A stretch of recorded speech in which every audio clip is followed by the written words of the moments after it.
மக்களே, இப்போ நம்ம என்ன பார்க்க போகிறோம்னா 2-in-1 பொரியல் தான் பார்க்க போகிறோம். அது எப்படி செய்யறதுன்னு பார்க்கலாம்.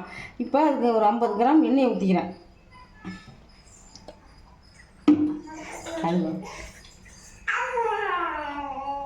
காஞ்சிருச்சு. 1 ஸ்பூன் கடுகு, 1 ஸ்பூன் உளுந்தம் பருப்பு, 1/2 ஸ்பூன் கடலை பருப்பு,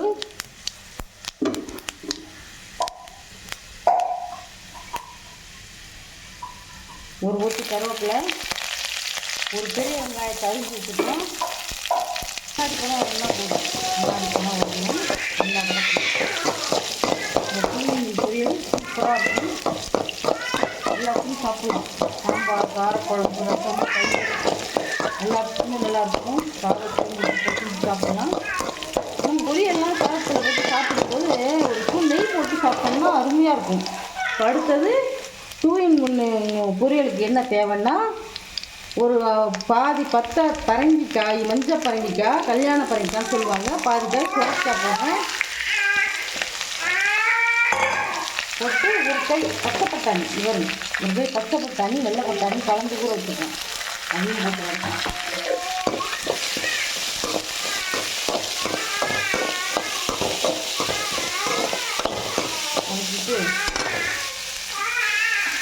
என்ன பண்ண அடுத்தது ஒரு 1/2 ஸ்பூன், ரொம்ப போடக்கூடாது, குழம்பு மிளகாத்தூள் தான், தனித்தூள் இல்லை. 1/2 ஸ்பூன் மிளகாத்தூள்.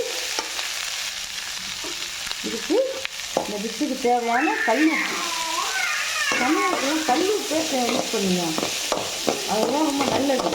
இந்த தூள் உப்பெல்லாம் வருது, அதெல்லாம் கெமிக்கல் தான். நீங்கள் கல் உப்பையே கூட மிக்சியில் போட்டு நல்லா பவுடர் பண்ணி அடிச்சு வச்சுக்கலாம். நம்ம மோர் சாதத்துக்குலாம் அதை போட்டுக்கிறோம்ல, அது ரொம்ப நல்லது. இதெல்லாம் பிள்ளைங்களுக்கெல்லாம் ரத்த சோகங்கிறாங்க, சத்து குறவுங்கிறாங்க. இது மாதிரிலாம் இந்த கல் உப்பு சேர்த்துக்கும் போது ரொம்ப நல்லது உடம்புக்கு. இதெல்லாம் ஒன்று அப்பில் வரைஞ்சிருச்சு. இதுக்கு தேவையான தண்ணி ஊற்றியாச்சு.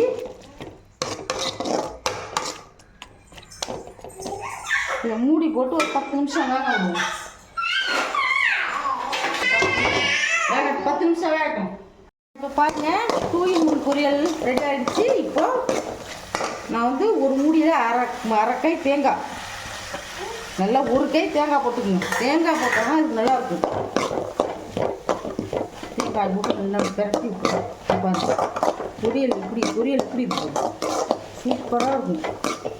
இதை சாதத்தில் போட்டு பசங்க சாப்பிட்லாம். தயிர் சாதத்துக்கு தொட்டுக்கிட்டா அருமையாக இருக்கும். ஒரு அப்பளம் போட்டு சுட்டு வச்சுக்க வேண்டியது தான், அவ்வளோ அருமையாக இருக்கும். இப்போது 2-in-1 பொரியல் ரெடி. அடுப்பு ஆஃப் பண்ணி தான் பரிமாற வேண்டியது தான். இந்த ரெசிபி உங்களுக்கு பிடிச்சிருந்ததுன்னா எங்கள் சேனலில் போட்டிருக்கோம் பாருங்கள். ஷேர் பண்ணுங்கள், லைக் பண்ணுங்கள், சப்ஸ்கிரைப் பண்ணுங்கள். தேங்க்யூ, பாய்.